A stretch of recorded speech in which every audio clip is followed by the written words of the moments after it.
Bienvenue dans un nouvel épisode de mon journal d'un dirigeant. Aujourd'hui, on va parler de culture d'entreprise, sujet ultra important. Que tu sois dirigeant ou que tu sois manager, selon les cas, tu pourras appliquer ce que je vais te dire à ton entreprise, si tu es dirigeant, ou à ton équipe, si tu es manager, parce que ça marche aussi d'avoir une culture d'équipe. Donc j'aurais pu aussi appeler cet épisode « La meilleure culture d'équipe ». Alors on me demande souvent quels sont les éléments d'une bonne culture d'entreprise. C'est-à-dire c'est quoi la culture d'entreprise idéale? Et en fait moi je réponds il n'y a pas de culture d'entreprise idéale, elle dépend du dirigeant, elle dépend du manager, etc. Mais je dirais que c'est un peu court comme réponse. Donc en fait je vais donner une réponse un petit peu plus fouillée, en 4 parties. Première partie, je vais te dire que la bonne culture c'est celle qui t'oblige pas à mentir. La deuxième partie, c'est la bonne culture, c'est celle qui génère des performances. La troisième partie, je vais quand même te donner des fondamentaux qu'il faut connaître quand on veut créer la meilleure culture pour son équipe ou son entreprise, parce qu'il y a quand même des fondamentaux. Et dans ma quatrième partie, je vais te donner des conseils pour savoir comment créer ta culture. Et sans casser le suspense, je vais surtout te dire qu'il faut partir des comportements de ton équipe. Et voilà, moi j'ai une méthode particulière pour le faire que j'ai développée dans une formation qui s'appelle Crée ta culture, CTC, Crée ta culture, que tu peux retrouver sur le site web. Si tu trouves pas, tu m'envoies un mail ou tu envoies un mail à Adélie. Donc mon mail c'est cédric@outildumanager.com et le mail d'Adélie c'est adélie@outildumanager.com. Première partie. La bonne culture, c'est celle qui ne t'oblige pas à mentir en tant que dirigeant ou en tant que manager.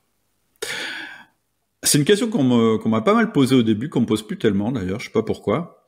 On me demande s'il faut savoir mentir pour être un bon entrepreneur ou être un bon manager. Alors moi je sais pas, moi je suis pas un bon menteur, je le dis quand même. Et en fait ma réponse c'est, comme dans la vraie vie, il faut mentir le moins possible. Alors pourquoi je dis pas il faut jamais mentir? Parce que c'est débile. Dans la vraie vie, si un tueur de petite fille te demande où est cachée ta fille, son enfant, je pense que tu vas lui mentir. Voilà. Donc il y a des cas, oui, où on va mentir. Parce que c'est dans l'intérêt général, ou parce que on a en face de soi quelqu'un à qui on peut pas dire la vérité. Donc dans la vraie vie, comme dans l'entreprise, ça arrive. Mais la règle générale, quand même, ce que je voudrais dire, c'est que moins on ment, mieux on se porte. Pourquoi? Parce que moins on ment, plus on affronte la réalité. C'est toujours plus facile de mentir que d'affronter la réalité, mais c'est toujours plus productif d'affronter la réalité que de mentir. Donc, moi, je choisis toujours la voie, peut-être pas la plus facile, mais la plus productive. Donc, quand tu es tenté de mentir pour pas affronter la réalité, il y a zéro choix à faire, c'est il faut affronter la réalité. Et puis, moi, je connais pas mal de...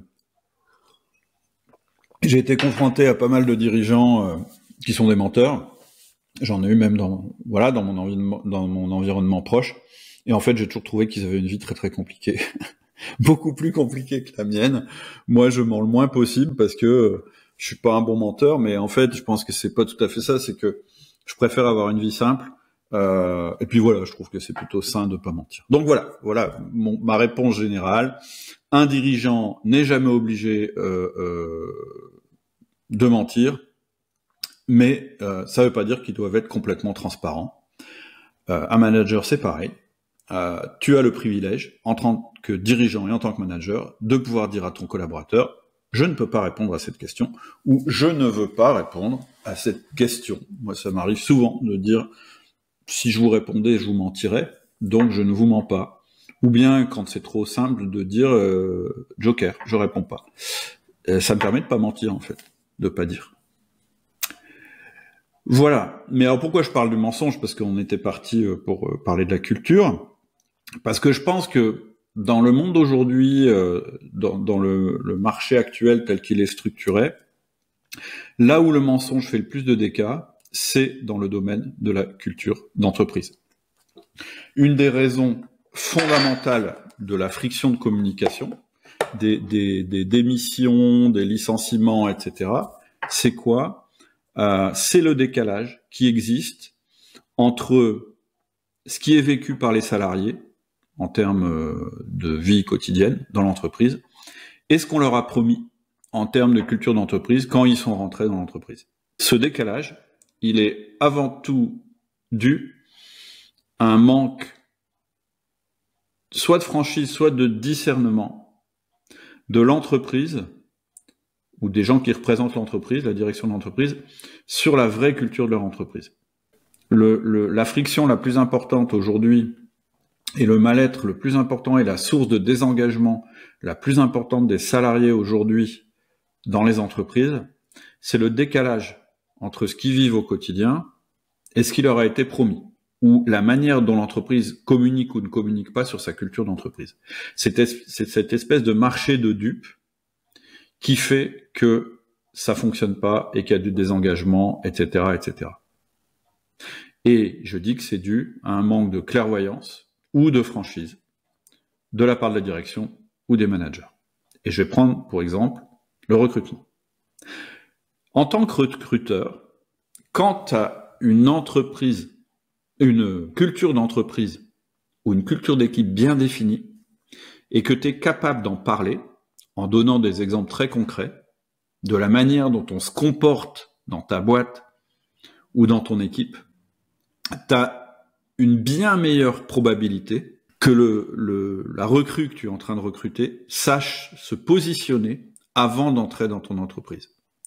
Si tu es franc, clair et que tu as zéro mensonge sur ces aspects-là, que tu es capable de donner des exemples en disant, par exemple, la dernière fois, on a eu tel problème, on l'a géré de telle manière parce que ça correspond à notre manière de faire dans cette boîte, etc., et que tu es franc et que tu es clair là-dessus, bah la personne que tu es en train de recruter, ton candidat, il sera capable de se dire, ouais, une boîte comme ça, j'ai envie d'y aller, ou j'ai pas envie d'y aller.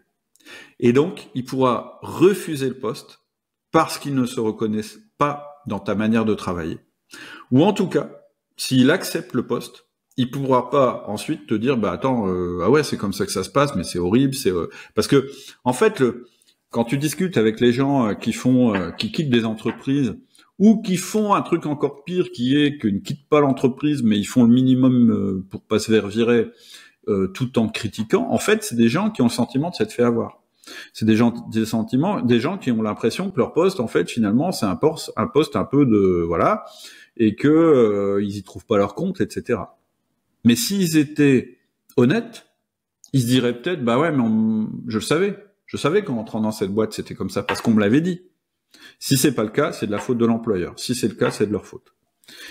Et de côté du recruteur, à partir du moment où toi, tu as une culture d'entreprise bien claire dans ta tête, qui est la culture réelle de ton entreprise, pas la culture que tu aimerais avoir dans ton entreprise, qui est la culture réelle dans ton entreprise, tu vas savoir interroger et cuisiner ton candidat bien mieux, parce que tu auras aucun mal à repérer des anecdotes dans son parcours et de lui poser les bonnes questions qui vont te renseigner sur sa manière de faire et donc sur sa capacité à intégrer ta culture d'entreprise. Parce que tu pourras toujours évaluer le profil du mec, son intelligence, tu pourras toujours avoir ses diplômes, ses compétences, tu pourras toujours même avoir ses chiffres éventuellement, voilà, j'ai développé le chiffre d'affaires, j'ai multiplié par 2, etc. Et c'est super intéressant, et ça fait partie de ce qui est super intéressant quand tu recrutes quelqu'un.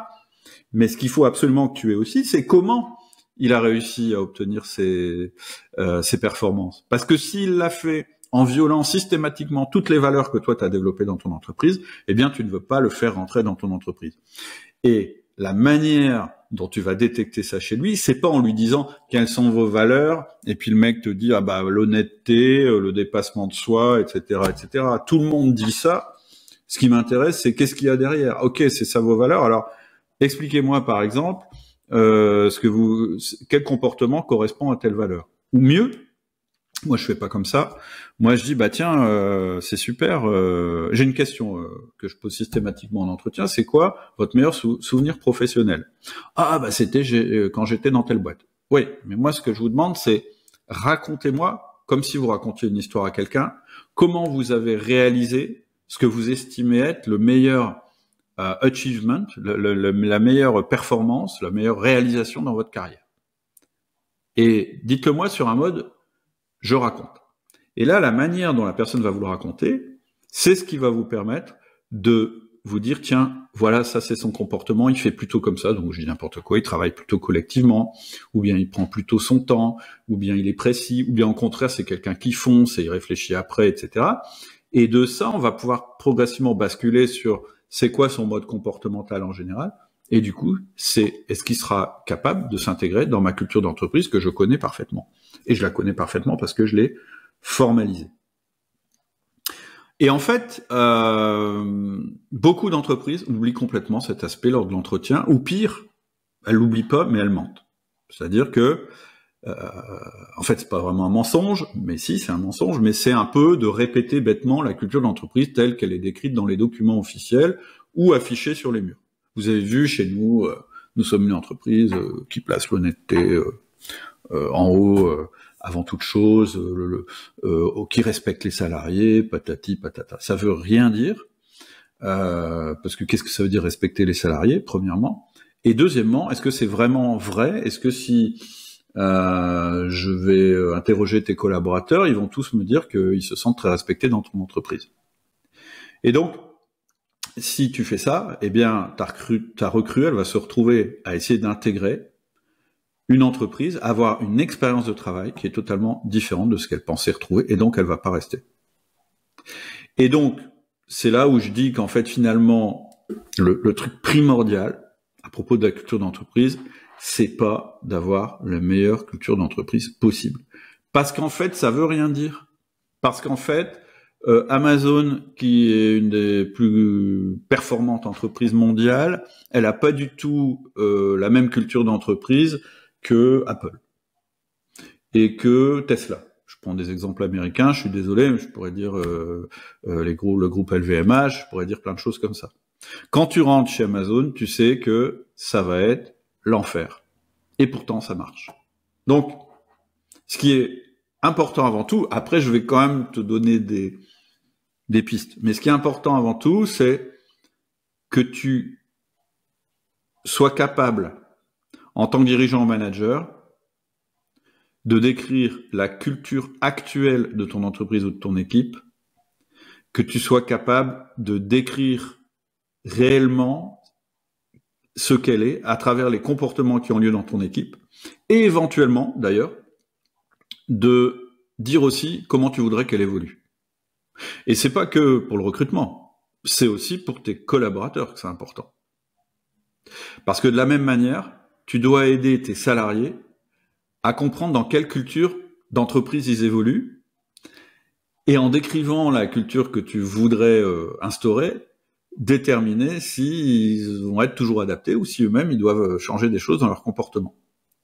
Et en fait, ce qui va faire que ton entreprise est ultra performante, c'est pas tellement la culture de l'entreprise, et c'est ça le plus important à comprendre. C'est l'adéquation entre la culture de ton entreprise et les aspirations des personnes qui en font partie. C'est ça qui va faire que c'est la bonne culture d'entreprise. Et ce qui est formidable, quand tu réussis ça, c'est que tout le monde est beaucoup plus heureux, beaucoup plus productif, beaucoup plus performant, et les gens vont trouver des tas d'occasions de se développer personnellement et harmonieusement dans un environnement qui leur correspond. Donc, premier point, le plus important. Ce qui compte, c'est pas d'avoir la meilleure culture d'entreprise possible, c'est d'avoir une bonne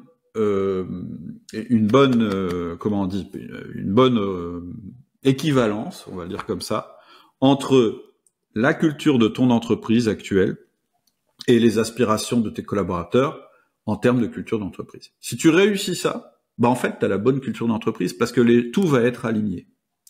Et c'est pour ça que je dis, la bonne culture, c'est celle qui ne t'oblige pas à mentir en tant que dirigeant. Deuxièmement, deuxième aspect d'une bonne culture d'entreprise, évidemment, c'est celle qui génère des performances pour l'entreprise et plutôt des performances à long terme. Moi, je suis pas là pour déterminer ta culture d'entreprise et te dire que il faut avoir telle ou telle culture. Je pense vraiment, je le disais tout à l'heure, que de multiples cultures d'entreprise peuvent cohabiter sur un marché en produisant des résultats vue de l'extérieur qui sont identiques avec une bonne expérience client. Tu peux avoir une boîte où on travaille maximum 7-8 heures par jour, où les gens ont une vie très équilibrée en termes temporels entre leur temps de travail et leur temps de repos ou leur temps privé, qui est portée par des processus hyper carrés, dans laquelle les rôles de chacun sont très délimités, dans laquelle peut-être on communique peu sur sa vie personnelle, etc. Par contre, on fait son travail avec une fiabilité de métronome, et puis on rentre chez soi le soir avec simplement le plaisir du travail accompli, etc.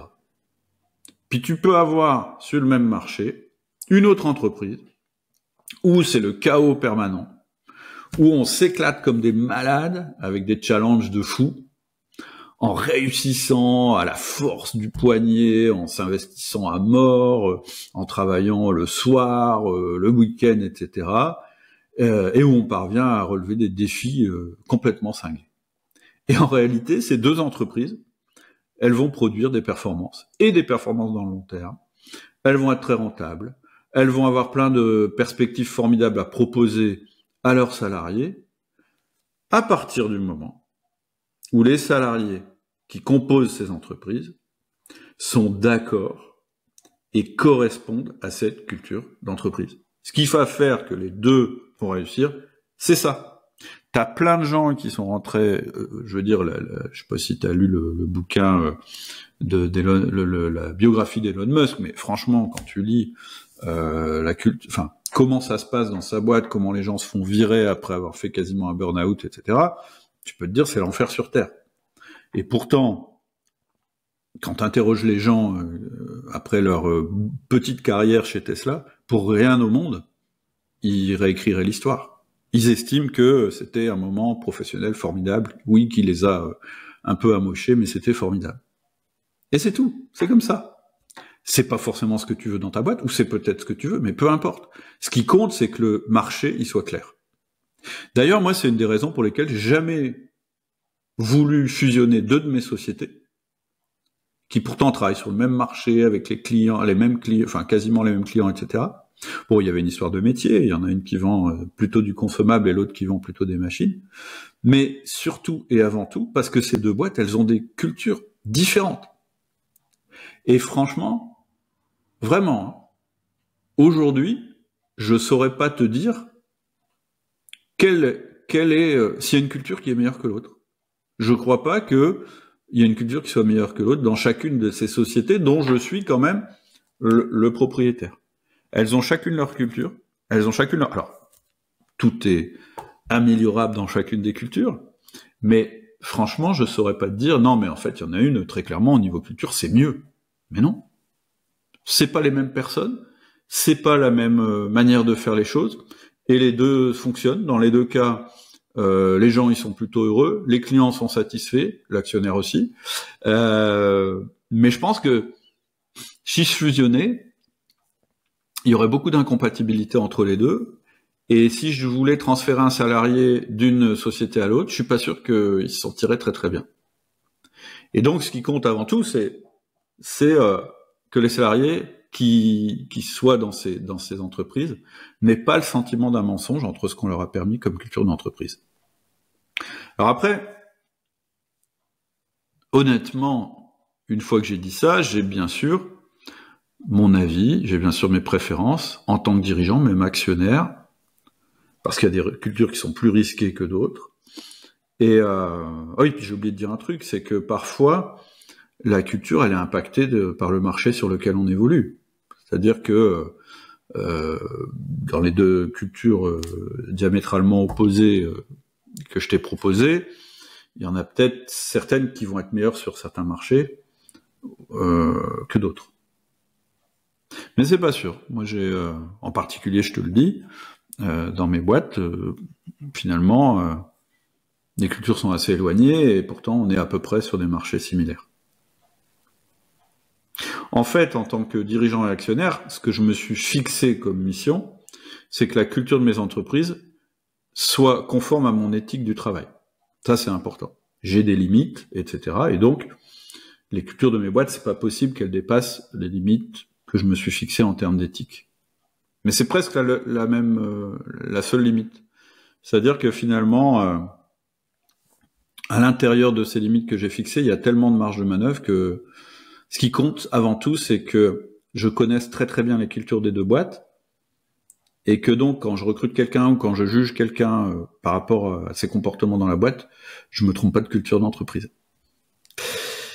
Troisième partie, il y a quand même des incontournables sur la culture d'entreprise. Il y a des critères qui permettent peut-être de cartographier la culture. Alors côté entreprise, moi j'ai 2 piliers. Je pense qu'une entreprise, elle doit s'efforcer de maximiser la performance et la rétention. La performance, ben oui, c'est les résultats, ce qu'elle est capable de faire, ce qu'elle est capable de démontrer sur le marché aux clients. Ça, c'est la partie performance. Et puis, la rétention, c'est tout ce qui est attirer les bons talents dans l'entreprise, garder les bons, pas forcément garder les moins bons, et fidéliser ses employés. C'est-à-dire, globalement, je pense que pour obtenir du résultat, il faut que les personnes se sentent, j'arrête pas de le répéter depuis le début de cet épisode, se sentent bien dans leur poste. Et la rétention, c'est aussi de se dire que si on n'arrive pas à retenir les talents, déjà, si on n'arrive pas à les attirer, déjà c'est embêtant, mais si on n'arrive pas à les retenir, on dépense un pognon dingue et une énergie folle à recruter tout le temps en permanence, et que ça c'est un peu catastrophique, sauf, c'est parfois nécessaire dans des domaines où, je dirais, la techno évolue tellement vite que oui, il faut qu'il y ait quand même un turnover, mais en tout cas, remplacer des gens parce qu'ils se sentent pas bien dans la boîte, ou qu'on n'arrive pas à les retenir, c'est embêtant parce que là, c'est une dépense. Et puis, ça veut dire qu'il faut recréer en permanence des courbes d'apprentissage. Donc voilà, les 2 critères que je dirais qu'il faut maximiser à travers une culture d'entreprise, c'est résultat, rétention. C'est aussi d'ailleurs les 2 objectifs principaux d'un manager, d'obtenir du résultat de la rétention dans son équipe. Mais une fois que j'ai défini ces 2 critères, je peux encore une fois imaginer des entreprises super différentes, qui vont mettre plutôt l'accent sur le R1, des résultats, ou sur le R2, la rétention. On peut imaginer une entreprise qui met le curseur à fond sur la performance, qui attire que des individus extrêmement individualistes sur leur carrière, et donc qui a un turnover assez élevé. Ça définit une entreprise complètement différente que celle qui sera fortement axée sur la rétention, et qui va capitaliser à la fois sur l'expérience spécifique des personnes qu'elle a réussi à attirer, parce que sur son marché, c'est ça qu'il faut, des gens qui connaissent bien depuis longtemps, et qu'elle doit garder, et sur des processus qu'elle a mis en place pour faire en sorte que la performance soit là, quelle que soit la personne qui exécute le processus. Donc tu vois, côté entreprise, je dirais il y a 2 critères, et tu peux te poser la question de dire, bah, chez nous, c'est plutôt la performance dont on parle tout le temps, ou c'est plutôt la rétention sur laquelle on fait le plus d'efforts. Et puis, après, ça c'est côté entreprise, après, côté salarié, il y a aussi des incontournables qui font qu'un salarié va être motivé. J'en ai parlé il y a pas longtemps sur un podcast, un épisode, une interview que j'ai fait sur un spécialiste du bonheur au travail, on pourrait le dire comme ça, et qui disait en fait que lui, il a sa propre entreprise d'ailleurs, il était il fondait en fait son action de manager sur 3 piliers sur lesquels à peu près tous les chercheurs sont d'accord, qui sont les piliers de la motivation chez un collaborateur. Alors, juste je précise, la motivation elle est beaucoup plus efficace si elle est intrinsèque, c'est-à-dire ressentie par le collaborateur, générée par le collaborateur, plutôt que quand elle est extrinsèque, c'est-à-dire générée par des primes, des avantages, etc., etc. J'en ai déjà parlé souvent. Ce qui va fidéliser le plus quelqu'un, c'est le bonheur qu'il éprouve à travailler, beaucoup plus que tout ce que tu pourras mettre en termes d'incentive. Bref. Et donc il y a trois piliers pour que quelqu'un se sente vraiment intrinsèquement motivé par un job. Premier pilier, c'est l'autonomie. Ça veut dire que la personne, elle aime bien avoir une forme d'autonomie, c'est-à-dire de sentir qu'elle n'est pas juste un exécutant sans aucun pouvoir de décision, etc. Ça ne veut pas dire qu'elle est totalement autonome, etc. Et encore une fois, à chaque fois, c'est un curseur que tu vas mettre. Donc, premier aspect, l'autonomie. Je suis responsable je prends des décisions. Donc si j'ai un poste comme ça, c'est un poste qui va plutôt me motiver et m'inciter à rester et à être performant. Deuxième critère, la compétence, c'est-à-dire je suis dans ma zone de compétence, première chose, et en plus dans cette entreprise, j'augmente ma compétence. Donc il y a du développement personnel derrière le critère compétence. Et troisième pilier, ce que les chercheurs appellent l'affiliation, que nous on pourrait appeler l'appartenance. Je fais partie d'un groupe de personnes, d'une communauté, où je me sens bien, où je suis apprécié, où je suis aimé, et dont je respecte les membres. Donc ça, c'est les piliers fondamentaux côté salarié. Autonomie, compétence, affiliation. Et donc, même si ces piliers sont fondamentaux, même si on voudrait tous les mettre au maximum au niveau curseur, eh bien, le degré que tu vas mettre dans chaque pilier, c'est ton choix de dirigeant ou de manager, et on pourrait même évaluer nos cultures en notant chacun de ces 5 piliers. Donc je rappelle les 5 piliers. Les premiers, ils concernent plutôt ce que demande l'entreprise aux collaborateurs, ou plutôt ce que fait l'entreprise pour les collaborateurs. Est-ce que l'entreprise, elle va être plutôt orientée, ou plutôt comment l'entreprise va orienter les collaborateurs pour qu'ils génèrent de la performance, du résultat et de la rétention. Ça, c'est côté entreprise. Et est-ce que le collaborateur, il est dans un environnement où on lui propose de l'autonomie, de la compétence et de l'affiliation. Voilà comment on pourrait déterminer les critères incontournables d'une culture. Et si tu as tous les critères qui sont à fond, tu as une entreprise avec une formidable culture d'entreprise. Je pense qu'en fait, on n'a jamais tout à fond.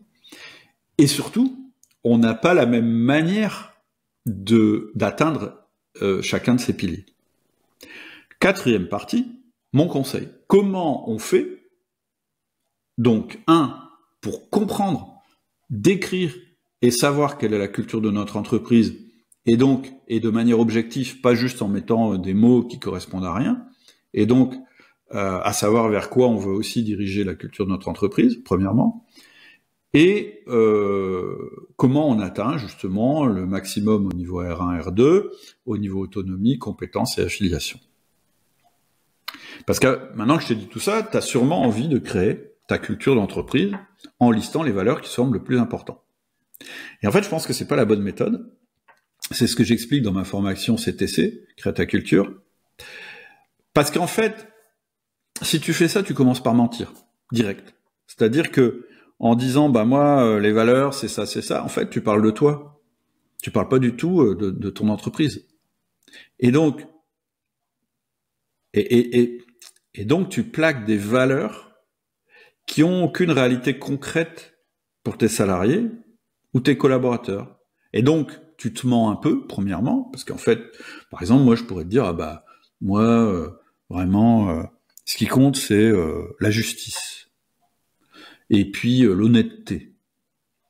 Ok, c'est ce qui compte pour moi, mais est-ce que c'est ce que vivent mes collaborateurs tous les jours? Est-ce que le sens que je mets derrière le mot honnêteté, finalement, c'est le sens que eux ils mettent derrière le mot honnêteté? J'en sais rien, finalement. Donc, qu'est-ce que je conseille de faire, moi, dans ma méthode? C'est de partir du principe, et ça je l'ai souvent dit, tu as sûrement souvent entendu, que la culture d'une entreprise, c'est la somme des comportements qui ont lieu dans cette entreprise. Ça, c'est la vision la plus objective que tu puisses avoir de ton entreprise.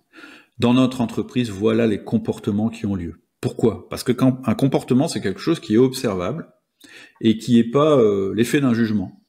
Ça me dit juste, par exemple, je dis n'importe quoi, dans notre entreprise, on fait jamais de réunion. Ça, c'est observable. Il n'y a pas de réunion. Donc, comment on communique? En fait, il n'y a pas de réunion. Ou bien, j'ai licencié un gars parce que il avait eu des propos homophobes. Ça, c'est un comportement. Il y a une valeur derrière, mais c'est un comportement. Ou bien, à la dernière réunion d'équipe que j'ai faite, j'ai été prise à partie par une assistante commerciale et elle m'a dit non mais vous comprenez rien, je vais vous expliquer comment ça se passe sur le terrain. Alors je suis le dirigeant.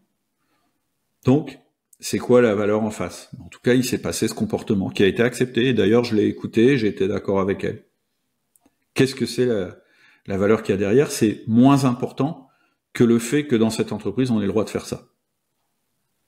Donc, la culture d'entreprise, c'est la somme des comportements. C'est intéressant parce que des comportements, c'est objectif. C'est la première raison pour laquelle je pense que c'est une bonne définition. La deuxième raison, c'est que ça décrit beaucoup mieux que de dire des valeurs, ce que tu vas ressentir, ce que tu vas expérimenter en tant que salarié quand tu vas être intégré dans cette entreprise.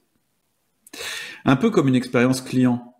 Par exemple, tu es charmé par les publicités sur un produit, et puis en fait, quand tu reçois le produit, t'es déçu. En fait, on t'a menti. T'as pas eu la bonne expérience, ou à l'envers, dans l'autre sens, pardon.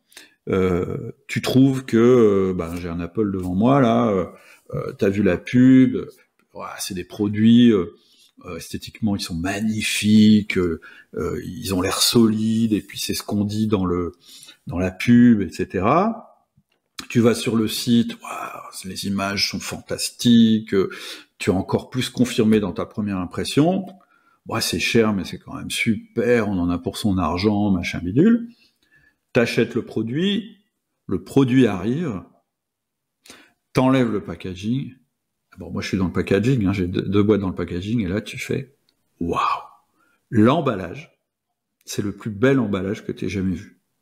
Papier pelliculé, blanc, pas une tache, pas à aucun endroit le rainage, c'est-à-dire la pliure du papier, du carton, c'est pas fripé, il y a pas de déchirure, etc.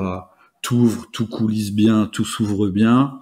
À l'intérieur, c'est floqué. Tu prends l'ordinateur, tu l'allumes, il démarre direct, il te demande de rien installer. 3 ans après, l'ordinateur fonctionne toujours comme au premier jour, alors que quand tu avais un PC, tu étais obligé de le changer tous les ans, etc. Bref, là, tu es complètement, en tant que collaborateur, tu as une correspondance complète entre ce qui a été annoncé et ton expérience. Eh ben, la culture d'entreprise, c'est pareil. On t'annonce un emballage, on t'annonce un produit, et ce que tu vis au quotidien dans la boîte, c'est exactement la même chose. C'est-à-dire que les comportements de tes collaborateurs, c'est l'équivalent des caractéristiques du produit que tu aurais acheté en tant que consommateur. Et donc, ça détermine ces comportements qui sont mis en valeur, qui sont renforcés dans ton entreprise, ça détermine l'expérience employée que ton collaborateur va avoir. Et donc, comment on fait dans la méthode CTC ? C'est simple. Tu références les comportements qui ont lieu autour de toi, dans ton équipe, etc. Et puis dans cela, tu dis, moi, ça, je trouve que c'est un comportement positif, et ça, je trouve que c'est un comportement négatif. Et c'est en partant de ça que tu vas déterminer des valeurs, que tu vas pouvoir définir ta culture, que tu vas pouvoir en parler avec tes collaborateurs, que tu vas pouvoir communiquer avec les recrues que tu vas avoir sur les réseaux sociaux, etc., etc. Et je le répète, il y a des gens qui vont aller chez Apple parce que la culture d'Apple leur plaît, ou ils vont aller chez Tesla parce que la culture leur plaît davantage, ou ils vont aller chez Amazon parce que leur culture plaît davantage. Et en fait, t'as pas une seule de ces 3 sociétés que j'ai citées. J'ai fait exprès de citer des grosses sociétés qui communiquent beaucoup et qui ont des cultures d'entreprise complètement différentes les unes des autres, pour dire que finalement, c'est comme ça que le choix va être fait, et c'est très bien. Donc voilà, c'était un épisode sur la meilleure culture d'entreprise. Je te résume, la meilleure culture d'entreprise, c'est celle pour laquelle tu n'as pas à mentir parce qu'elle correspond à ce qui se passe vraiment dans ton entreprise. C'est celle qui correspond le mieux possible aux aspirations de tes salariés. C'est la somme des comportements qui existent dans ton entreprise. Et c'est celle qui maximise les 5 piliers que je t'ai donnés. Maintenant, si tu veux passer à l'action, si tu sens que, zut, mince, c'est pas comme ça que c'est chez moi, etc., j'ai créé cette formation qui s'appelle CTC, Crée ta culture, que tu peux retrouver dans le catalogue, il y a un lien. Et en fait, c'est une formation qui est pas longue du tout, qui est pas chère, etc., mais pour moi, qui est assez incontournable. Tu sais ce qu'il te reste à faire. Je te souhaite une très bonne semaine et j'espère que tu pourras mettre en phase ta culture d'entreprise et les aspirations de tes collaborateurs. Je te dis à bientôt. Ciao.